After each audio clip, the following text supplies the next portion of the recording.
Hello, welcome to what is literally my writer's den. Behind me you can see some of my books that I've read over the years and some that I'm still getting around to reading. You can see I've got an assortment of some Marine Corps history over here. I have some Ayn Rand and some historical fiction.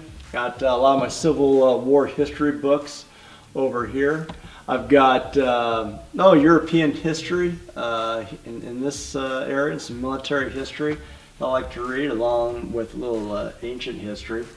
One of my favorite books, and one of my favorite historians today is Victor Davis Hanson, in the book Carnage and Culture. The book deals with how culture influences the outcome of a war, how culture influences the way people fight.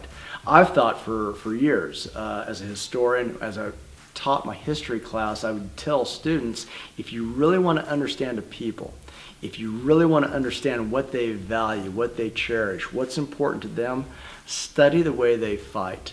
In the most desperate situations, in the most desperate scenarios, what kind of choices will they make, do they make?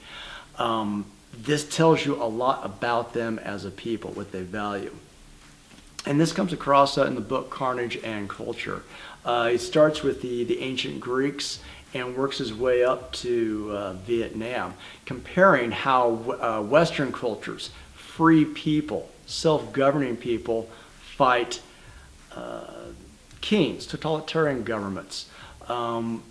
Basically free men fighting slaves, free men fighting non-free men. And the main theme, the main point that Hanson makes is that free men fight better than slaves.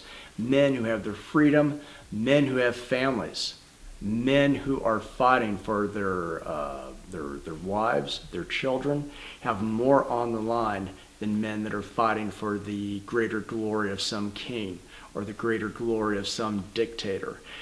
The free men with families, are the ones who are more vicious on the battlefield, that will stick it out, slug it out, and will win or die on the battlefield.